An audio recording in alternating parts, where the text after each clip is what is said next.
V-Guard presents कौन जीत रहा है, को पावर्ड बाय सेंसोडाइन एंड विमल। बोलो जुबां केसरी। लोकसभा चुनाव 2024 में पूरे देश में एक अप्रत्याशित रिजल्ट देखने को मिला है और अगर उत्तर प्रदेश की बात करें तो यहाँ पर चौंकाने वाली समाजवादी पार्टी ने बहुत अच्छा परिणाम दिखाया है। हमारे साथ इस पर बात करने के लिए मौजूद हैं कानपुर से सपा विधायक अमिताभ बाजपेयी। उनसे बात कर लेते हैं। अमिताभ जी, सबसे पहले तो आपको बहुत बहुत बधाई इतने ज़्यादा अप्रत्याशित रिजल्ट के लिए उत्तर प्रदेश में। नहीं, ये रिजल्ट अप्रत्याशित नहीं है। और बेहतर की उम्मीद थी और समाजवादी पार्टी ने एक सूची भी जारी करी थी अपनी संभावनाओं की। हम लोग संभावनाओं के करीब हैं और फिर भी बहुत सारी सीटें, 3 सीटें हम 5,000 से कम पे आ रहे हैं और करीब 20 सीटें हम लोग 50,000 से कम पे आ रहे हैं। तो ये रिजल्ट अप्रत्याशित नहीं है, ये जनता का रुझान था जो हम लोग को दिखाई पड़ रहा था। एक आशंकाएं और भय था, लेकिन जिसको समाजवादी पार्टी ने अपनी आक्रामक रणनीति से कहीं न कहीं उसको भी रोक दिया और जो परिणाम थे जनता के से जो आए थे वो परिणाम हम लोगों के बीच में है। फिर भी कुछ सीटों पर ऐसा है जहाँ पर अभी भी शंकाएँ खत्म नहीं हो पा रही और अधिकारियों ने अपनी मनमानी करी है, पर ज़्यादातर जगहों पे अब ऐसी नहीं हो पाया, तो इसलिए ये परिणाम आपके सामने है। अमिताभ जी, कानपुर में कहाँ पर एक चूक रह गई? क्योंकि इसमें कोई दो राय नहीं है कि लड़ाई बहुत ज़बरदस्त थी।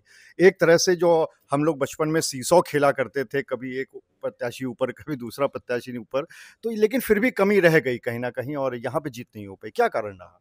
देखिए, अंतर बड़ा नहीं है। कहाँ हम लोग 1,55,000 वोट से पिछली बार कांग्रेस हारी थी। हम लोग पाए थे सपा बसपा गठबंधन में 47,000। दोनों मिला करके भी कहीं नहीं बैठते थे। आज हम लोग केवल 21,000 से पीछे रह गए। तो अब ये तो किस्मत भी होती है, किस्मत में कहीं अगर नहीं लिखी है जीत तो नहीं होती है। प्रयास में कमी नहीं थी।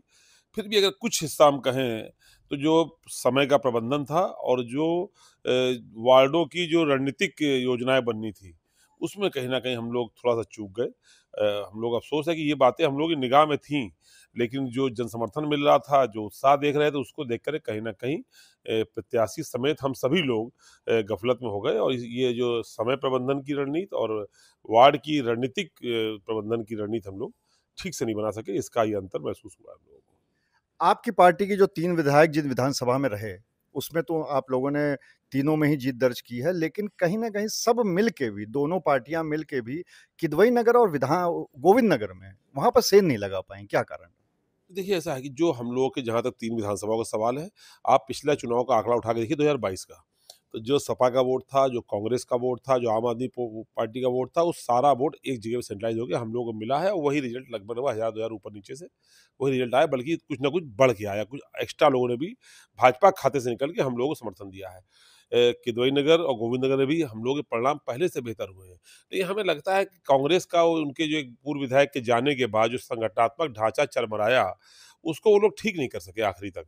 और चूँकि चुनाव तो कांग्रेस सिंबल पर था, हम लोगों ने कई बार इस पर आगाह किया, उन्होंने पूर्णकालिक अध्यक्ष ही नहीं दिया, एक कार्यवाहक अध्यक्ष के भरोसे संगठन दे दिया। तो जो छोटी-मोटी 10-10, 20-20 हज़ार वोट की कमियाँ थी, इससे बड़ी कमियाँ थी नहीं। वो संगठन का रेगुलर ना होना, ऐन वक़्त पे उनके विधायक का छोड़ के जाने के बाद संगठन तुरंत चार्ज न ले पाना और फिर पार्टी ने नया अध्यक्ष बनाने के बजाय कार्यवाहक अध्यक्ष बना दिया। अब कार्यवाहक अध्यक्ष इतनी जल्दी कैसे सँभाल लेगा? तो कहीं न कहीं ये उनकी तरफ से कमियाँ रहीं और हम लोग की तरफ से जो रहा सो मैं बता ही चुका हूँ कि समय प्रबंधन और वार्ड की रणनीति नहीं बनाई गई ठीक ढंग से।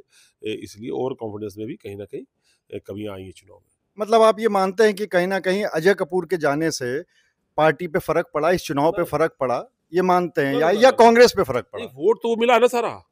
जो अजय कपूर वोट पाते थे, कोई अलग से वोट नहीं पाते थे। वो सारा वोट भाजपा का विरोधी वोट पाते थे। वो 66,000 वोट मिला है ना हम लोगों को। भाई उनको 70 मिल रहा था, हमको 66 मिल गया है। वोट पे अंतर नहीं पड़ा, संगठनात्मक ढाँचा जो हम बढ़ा सकते थे, आज ये 66 की जगह 86 हो सकता था। तो ये जो 66 का 86 करना था, इसमें हम लोग चूक गए संगठनात्मक ढाँचा ना बनाने से। चूँकि आरोप-प्रत्यारोप करना ठीक नहीं है, पर कहीं न कहीं संगठन की कमी खली है और बेहतर परिणाम किदनगर, गोविंदनगर में हो सकते थे। पूरे शहर में इस बात को लेके चर्चा है कि अगर अमिताभ बाजपेयी प्रत्याशी बनते, तो कहीं न कहीं ये चुनाव बहुत आराम से निकल जाते, बहुत अच्छी से जीत दर्ज होती। अब मुझसे ये मत कहिएगा कि आपको ये बातें कौन बताता है, 2 दशकों से ज़्यादा हो गए, पत्रकार हूँ तो पता तो चलता ही है ना।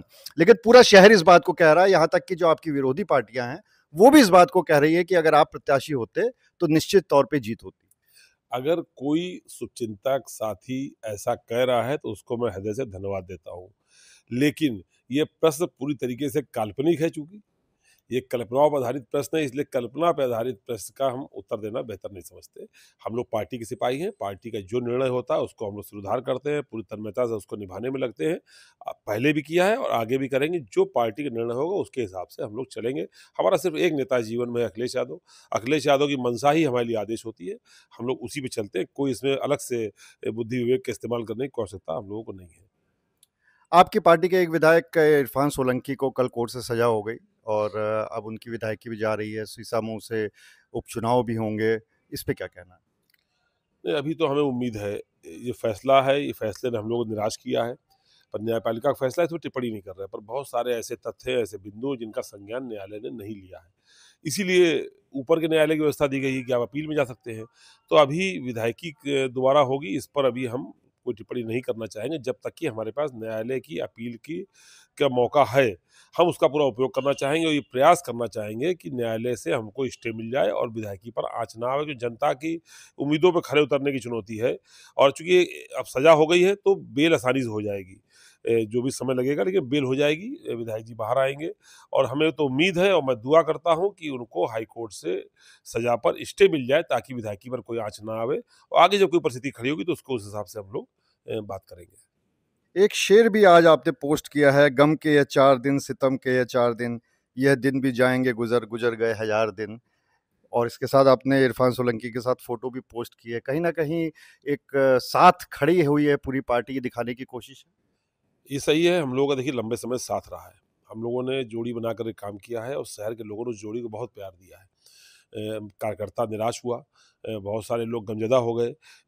गम किसी समस्या का उपाय तो है नहीं, तो हमने अपने लोगों को, इरफान सोलंकी के चाहने वालों को, समाजवादी पार्टी के चाहने वालों को और शहर के लोगों को संदेश देने का प्रयास अप्रत्यक्ष रूप से किया है कि अभी निराश होने की ज़रूरत नहीं है, सब दिन गुज़रे हैं।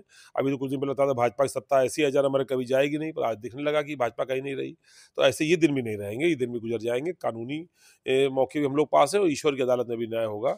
इसलिए हमने अपने लोगों को कहीं न कहीं गम में ना जाएँ, निराशा में ना जाएँ, इसलिए संदेश देने का प्रयास किया है।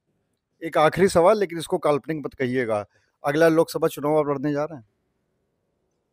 कौन-सा? अगला लोकसभा? अभी तो 2024 है भाई। अभी तो इस पार्लियामेंट की शपथ भी नहीं हुई। अभी तो ये नहीं पता कि पीएम कौन बनेगा।